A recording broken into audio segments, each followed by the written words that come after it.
Approximately 400,000 people worked on the Apollo program. Engineers, chemists, welders, seamstresses who hand-stitched the spacesuits, launch controllers who monitored every second of every mission, scientists in a dozen countries who analyzed the samples, tracking station operators in Australia, Spain, and California who received the signals in real time. 400,000 people. And the theory, the one believed by an estimated 10 to 20% of Americans and higher percentages in some countries, is that every single one of them kept the secret for 57 years. Through the Cold War, through Watergate, through the internet, through every death, every retirement, every deathbed confession that never came. That is what the conspiracy requires.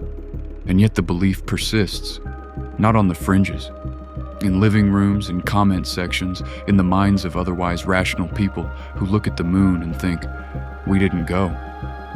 The question worth asking isn't whether they're wrong. The evidence on that is overwhelming, and we'll get to it. The question worth asking is why so many people believe it anyway. Because that question is far more interesting and far more revealing about how the human mind actually works.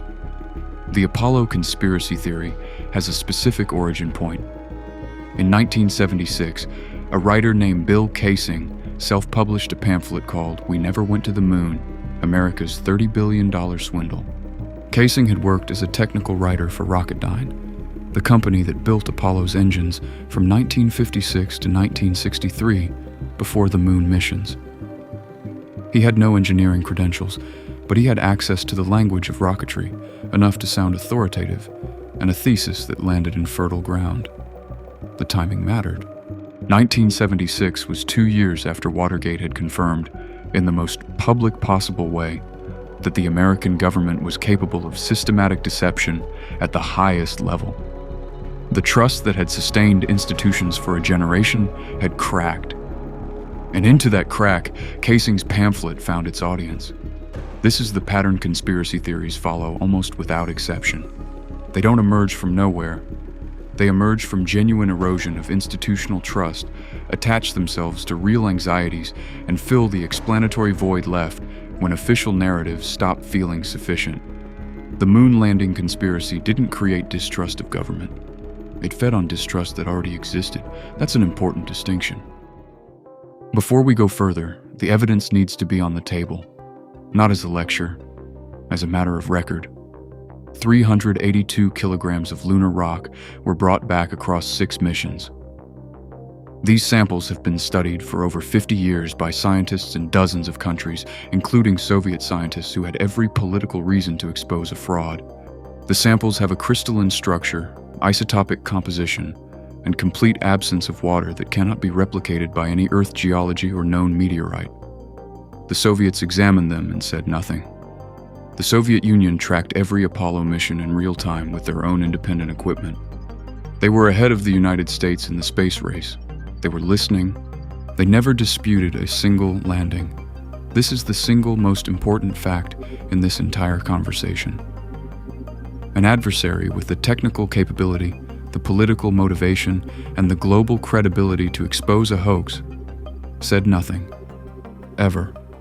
Apollo 11, 14, and 15 placed laser retroreflector arrays on the lunar surface. Any observatory with a sufficiently powerful laser can bounce a beam off those exact coordinates and receive a return signal. This has been done continuously since 1969 by observatories in France, Italy, Japan, and the United States. The reflectors are there. Tonight, if you had the equipment, you could confirm it. Japan's Selene orbiter in 2008 and India's Chandrayaan-1 that same year both photographed the Apollo landing sites from lunar orbit. You can see the hardware sitting on the surface. Neither nation had any reason to protect a 1969 American deception. NASA's Lunar Reconnaissance Orbiter has photographed all 6 landing sites at high enough resolution to see the descent stages, equipment, and the tracks left by astronauts and the lunar rover. The tracks are still there. The moon has no wind. The evidence is not ambiguous. It is not a matter of competing interpretations. We went. So why doesn't that settle it? Here's where it gets genuinely interesting. Psychologists who study conspiracy belief have identified something they call proportionality bias. It is the cognitive tendency to assume that large events must have large causes. Something as enormous as landing on the moon, the most technologically audacious thing human beings had ever attempted, feels like it should have a correspondingly enormous explanation. The idea that it simply happened, that engineers solved the problems one by one, that the rockets worked and the suits held and the navigation was correct and 12 human beings walked on another world and came home, feels insufficient. Feels too small for the scale of the event. A conspiracy, paradoxically, feels more proportionate. It requires something vast and coordinated and deliberate, something equal to the enormity of what is being claimed. There is also what researchers call the Dunning-Kruger effect applied to complexity. The Apollo program involved engineering and physics so specialized that most people cannot evaluate the evidence directly. They cannot personally assess the rock samples or run the orbital mechanics or interpret the retroreflector data. So they fall back on what feels intuitively plausible.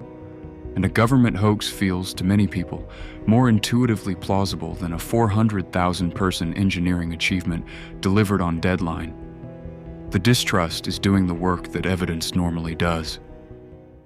There is also the visual problem. The photographs look wrong to many people.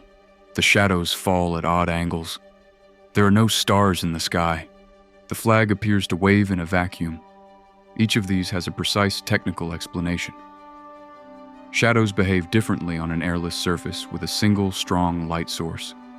Stars don't appear because the camera exposure settings required to photograph a sunlit lunar surface in broad daylight would render stars invisible, exactly as they are on Earth in daytime. The flag moved because the astronaut was handling the pole, and in a vacuum with no air resistance, the movement continued longer than it would on Earth before stopping. But here is the psychological reality. Once you're looking for evidence of deception, the explanations feel like cover stories. The brain in confirmation mode filters differently than the brain in open inquiry. Let's apply the simplest possible test to the conspiracy theory. The claim requires that Stanley Kubrick, who conspiracy theorists allege directed the faked footage, kept the secret until his death in 1999. It requires that Walter Cronkite, who broadcast the landing live to 600 million people, was complicit. It requires that the tracking station operators in Honeysuckle Creek, Australia, ordinary government employees on the other side of the world from NASA, received and relayed fabricated signals without ever questioning it. It requires that not one of the 400,000 people who worked on Apollo, not one engineer, not one technician, not one contractor who suspected something, produced credible evidence in 57 years. The physicist David Grimes published a mathematical model in 2016 examining how long, large conspiracies can remain secret based on the number of people involved. His analysis suggested that a conspiracy involving 400,000 people would statistically collapse through leaks, deathbed confessions, or accidental disclosure within about 3.7 years. Apollo has been running for 57. Compare this to actual government conspiracies that were exposed: MK-Ultra, the Tuskegee experiments, COINTELPRO, the Pentagon Papers. These involved far fewer people, far shorter timelines, and they all came out. The government is not good at keeping large secrets. History has demonstrated this comprehensively. The conspiracy theory requires a level of coordination and silence that no human institution has ever achieved. The actual moon landing required engineering that human institutions had never achieved. One of these happened. The other is what we invented to doubt it. There is something worth sitting with beneath all of this. The moon landing conspiracy belief is not primarily about the moon. It is about trust, about the feeling, which is not irrational and which is sometimes well-founded, that powerful institutions deceive the people they serve, that what we're shown is not always what happened, that the official story deserves scrutiny, that instinct is not pathological. Applied carefully, it is healthy. Watergate was real. The WMD intelligence was wrong. Institutional deception has occurred, and the skepticism it produced is understandable. The problem is not the skeptical impulse, the problem is where it lands. Skepticism applied without the discipline of evidence evaluation doesn't produce truth-seeking. It produces pattern recognition without calibration, the feeling of seeing through things without actually seeing anything more clearly. The moon landing is the wrong target for that skepticism. The evidence on this one is not close. The people who worked on Apollo were not shadowy operatives. They were engineers and scientists and skilled workers who solved one of the hardest problems in human history and left physical evidence on another world that is still there tonight. The moon is up there right now as you watch this. And on its surface, in the Sea of Tranquility, there is a descent stage that has been sitting in the same place since July 20th, 1969. There are boot prints in the dust, undisturbed because nothing disturbs them. There are retroreflectors that answer when you ask. The evidence doesn't require belief, it requires looking. In 2026, 4 astronauts flew around the moon for the first time in 54 years. They photographed the lunar surface. They broke the human distance record from Earth. They looked back at a planet small enough to cover with a thumb. And somewhere in the comment sections of the coverage, people typed, "We didn't even go the first time." That's not a footnote.